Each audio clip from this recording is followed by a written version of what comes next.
금리가 막 천정부지로 오르다가 지금 주춤하죠. 기가 막히게 또 기준금리 떨어뜨릴 거다 하면서 금리가 낮아지면 당연히 자연스럽게 전세로 수요가 몰릴 거고, 그러면 전세가가 약간씩 올라가면 기존에 있던 저렴해진 매매가랑 만나는 수준이 되는 단지들은 분명히 투자자들이 많이 몰릴 걸로 예상이 됩니다. 흐름이라는 게 확실히 있죠.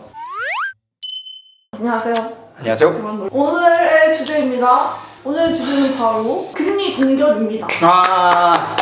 해석하시는 분들에 따라서 올 하반기 정도에는 금리 인하 시그널이지 않냐 이렇게 해석하시는 분들도 계시더라고요. 어떻게 보십니까? 사실 제가 뭐 예언을 할 수는 없지만 금리 인하에 힘이 실리는 시그널은 맞는 것 같죠. 그렇다면 이 금리 동결이 경매인들에게 어떤 변화가 있을지. 사실 금리라고 하는 게 투자자들한테는 대출이자죠. 투자자들한테는 담보대출이자고, 그 전세입자들한테는 전세대출이자죠. 쉽게 얘기하면 이제 대출이자가 싸졌기 때문에 집을 사는 사람도 매달 나가는 돈이 좀 저렴해질 수 있고, 지금 그런 상품들이, 대출이자가 저렴한 상품들이 많이 나오고 있거든요. 뭐 은행 시중금리 같은 경우는 좀 떨어진 경우도 많이 있고요. 집을 사는 사람도 좀 대출이자가 싸졌고, 집을 빌려서 사는 전세입자들도 한 달에 나가는 돈이 줄어들게 됐다. 기존에 월세를 보셨던 분들도 전세 대출이자랑 비교를 해보니까 대출이자가 더 싸요. 그럼 이제 전세로 갈 여력이 생긴다는 거죠. 지금 수요가 확실히 전세로 많이 또 오고 있다는 걸 느낀 게, 낙찰받은 물건을 얼마 전에 전세로 계약을 했거든요. 그러니까 확실히 그 금리 동결이 되고 나서 저는 이제 전세로만 내놨으니까 많이 보러 오시더라고요, 집을.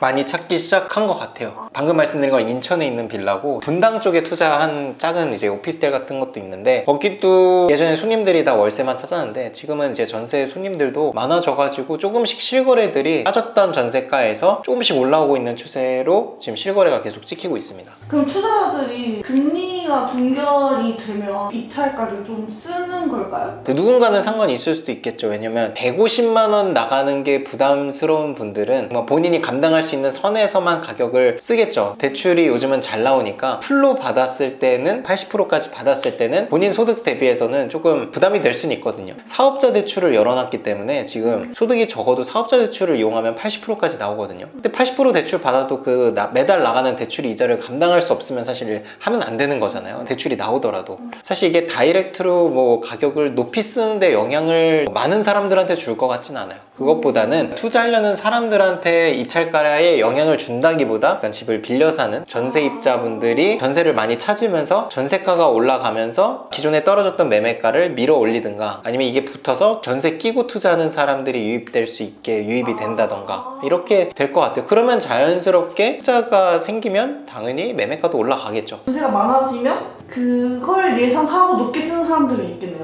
그쵸. 더 멀리 보고 이게 나중에 전세가 올라가면서 이 매매가도 같이 올라갈 거다 라고 기대하고 할 수는 있겠죠. 전세가가 올라간다고 무조건 또 매매가가 올라가는 건 또 아니라서 조심은 하셔야 되지만, 어쨌든 긍정적인 신호기는 하죠. 금리가 싸지면은 뭐 투기꾼들을 뭐 장려한다, 뭐 이런 부정적인 메시지를 던지는 게, 그게 다이렉트로 매매가에 영향을 주는 건 아니지만, 전세가 올라가면서 전세가랑 매매가랑 붙으면 어떻게 하고 싶어요? 이거를 전세 끼고 사면 적은 투자금으로 투자를 할 수가 있잖아요. 물론 지금 뭐 취득세가 아직 완화가 되지 않아서 취득세 문턱이 쉽진 않지만, 그래도 단순히 그 차익만 본다면 전세가가 오르면 전세 끼고 투자하는 분들이 생길 수는 있겠죠. 실거래가 찍힐 거고, 그러면서 금매들이 소진될 거고, 그 다음에 내놓는 집주인들은 금매가보다 높게 내놓겠죠. 그러면서 높아지는 거예요, 가격이. 작년 말부터 올해 초까지의 흐름을 보면 뭐 망한다, 뭐 부동산 다 폭락, 이런 분위기였다가 분위기가 많이 바뀌었어요. 그때를 돌이켜보면 일단 규제 지역이 대부분 해제가 됐고요, 첫 번째로. 그러면서 조금씩 이제 사업자 대출을 열어주니까, 경매로 낙찰받은 사람이 다주택자여도 사업자 대출로 이거를 받으면 한 70% 80%까지 대출이 나오면서 투자가 가능해졌고, 이제 남은 거는 취득세 문턱인데, 그거는 아직 완강하게 이제 야당 쪽에서 반대를 하고 있고, 금리가 막 천정부지로 오르다가 지금 주춤하죠. 기가 막히게 또 기준금리 떨어뜨릴 거다 하면서 금리가 낮아지면 당연히 자연스럽게 전세로 수요가 몰릴 거고, 그러면 전세가가 약간씩 올라가면 기존에 있던 저렴해진 매매가랑 만나는 수준이 되는 단지들은 분명히 투자자들이 많이 몰릴 걸로 예상이 됩니다. 흐름이라는 게 확실히 있죠. 사실 미디어나 기사나 이런 건 항상 극단적이거든요. 올라가기 시작하면 영원히 올릴 것 같이 기사를 쓰고, 또 떨어질 것 같으니까 그런 쪽으로 기사를 많이 쓰잖아요, 극단적으로. 그러니까 우리가 기준을 갖고 있는 게 중요한 것 같아요. 기사에 흔들리기보다는 예측을 믿을 필요는 없다는 거죠. 내 갖춰본 소득에서 이걸 지킬 수 있는지 이를 딱 보는 게 맞는 것 같아요. 지금 수준에서 지킬 수 있고 감당할 수준이라면 앞으로도 당분간은 감당할 수준이라고 봅니다. 왜냐면 굉장히 높았잖아요, 금리가. 그런데도 지금까지도 버틴 사람들, 무너지지 않은 사람들은 사실 금리가 싸지면 싸졌지 더 비싸지진 않을 거니까 뭐 늘려가라고 말씀을 못 드리겠지만 이런 상황이 뭐 자주 오진 않으니까 그때를 버텼다면 이 정도 한계치는 있는 거다라고 생각을 하면 좋을 것 같습니다.